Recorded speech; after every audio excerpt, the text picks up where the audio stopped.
everybody, welcome to BrickVault. My name's Jack. Today we've got a Star Wars Rogue One set. This is an AT-ST Walker. This set is recommended for ages 8 to 14. It is set number 75153 and it has 449 pieces. Included are 3 minifigs. We've got an AT-ST driver, a Rebel Trooper, and Baze Malbus. The Walker has a great shape for the head, and I'm curious to see if they fixed that spring-loaded shooter problem that we had earlier with an AT-DP set. I'll explain that in a little bit further detail later, but let's get the box open.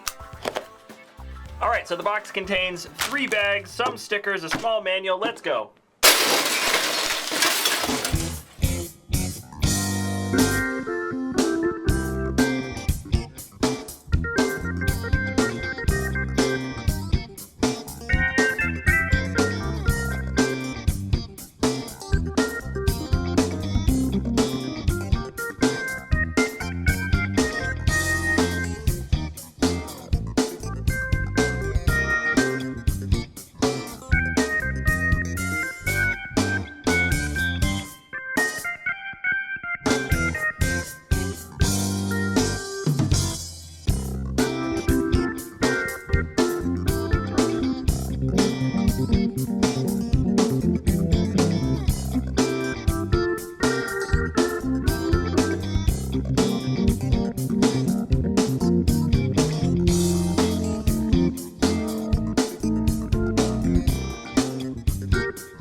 Alright, so the AT-ST is done. It's a great looking build, but first we're going to take a look at our 3 minifigs, and we're going to start off with Baze Malbus. Like a lot of these new Rogue One minifigs, he's got a ton of really nice detailing. The print on that torso piece just shows a plethora of equipment. You can tell it's been kind of battered up, and he's got an armored knee pad as well as a pocket printed for the legs. And Baze has 2 decent expressions printed on the head, and you can even see a scar on the right side of his face. I'm a big fan of Lego built accessories for minifigs, and his looks pretty good. I don't exactly know what it does, but I know it's a big gun. It's attached with a short chain piece onto a build for the back. This could be an ammo pack, I'm not really sure, but who knows, if he's in a set against an AT-ST, it might be some sort of anti-vehicle weapon. Our next guy is a Rebel Trooper fig. He's got also great detailing all over the front of the body. He, like all the minifigs here, are just exclusive to this set, and it really feels like they're amping up the general detail that they're adding to a Trooper fig. He's got really good printing, even on the legs. It's very subtle, but you can see some detailing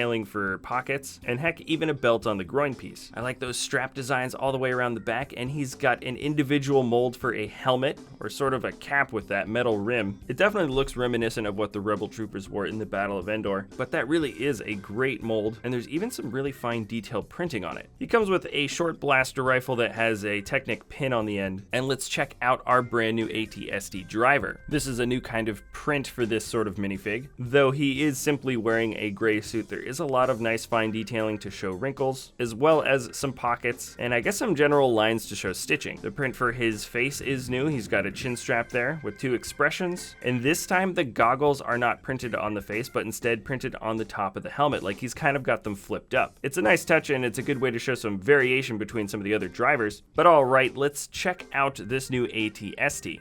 Now, just looking at the build, it's got some very high marks. There are some nice, clever, yet relatively simple building to create that shape for the head. It's extremely accurate, and there's a great bit of variation between some stud work, tiles, and those subtle blue highlights. Our Walker has several weapons, of course. There's a double blaster on one side of the head. It's a bit posable. We've got those blasters in the front, of course, that move up and down, and a larger weapon that is posable again on the other side of the head. Now, when you're looking at the front, you can see the tips of those spring-loaded shots. The firing mechanism works pretty well. You just look at the back and you've got those 2 cone pieces that you push right in, and that's how you fire the shots. It's relatively well hidden, and I consider that sort of a successful build for a spring-loaded shooter, and it is certainly an improvement from our most recent Walker set from last year. That is the AT-DP. If you turn the AT-DP's head a little bit too hard, it would end up shooting the shots on accident. And speaking of turning the head, you can see with this next most recent model of a Walker, you have to turn the head manually manually by adjusting the head with your hands, whereas with this new AT-ST walker build, there is a new function. We've got a knob right on the back of the body there, and it allows you to turn the head very easily, quickly, and you can even turn it in 360 degrees if you want. That certainly makes for a better play function, and so far this new walker is doing better than our previous build. The spring-loaded shots function is way better, and it has the ability to turn its head when before you could not. There was one main function that I was hoping would be improved upon compared to the last AT-DP, and that is how the legs work. Now this thing is called an AT-ST walker, walker being the key word in the name, yet unfortunately the joints of the legs are only posable in one spot. This means you can't really pose the walker in any sort of walking position. You can either be looking slightly down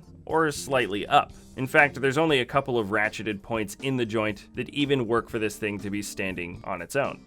Now the one ever so slight improvement that the AT-ST has over the AT-DP walker in this sense is that you can sort of pose this AT-ST walker in a walking position. You can offset the legs by just a single ratchet point, and the AT-ST can very tentatively wobble in a semi-walking position. The feet don't really touch the ground that easily, and if it's not on a perfectly smooth surface, then this thing isn't going to work. I was really hoping that they would have improved this aspect of the build from the last walker, but I guess the designers chose a strong standing position as opposed to being able to let these legs move around a lot and possibly making the general stance of this vehicle extremely unstable. The build has a few stickers on the outside, you can see a few on the feet, and a couple of sticker detailing bits on the very back. Now the vehicle itself already has a lot of nice build details in terms of how the Lego was put together, that I don't really know how much the sticker detailing adds to make this thing look better, but there really aren't that many stickers and I guess it doesn't hurt. Last thing really to point out with this AT-ST are the functions on the inside of the head. So you can open up the top hatch,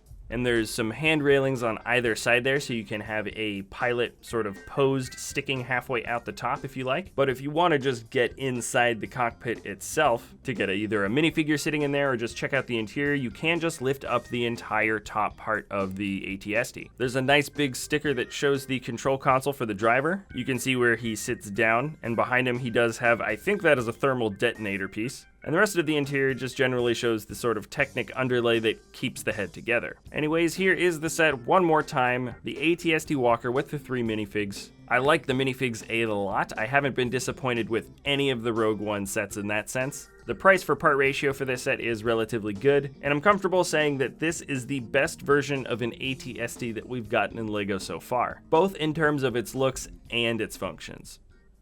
Alright, that is it for this episode, everyone. Thanks a lot for watching. If you enjoy our content, you can always like or subscribe, and I have left a link in the video description below if you want to buy this set. That's it for this episode. Thanks again for watching, and we'll see you next time at BrickVault.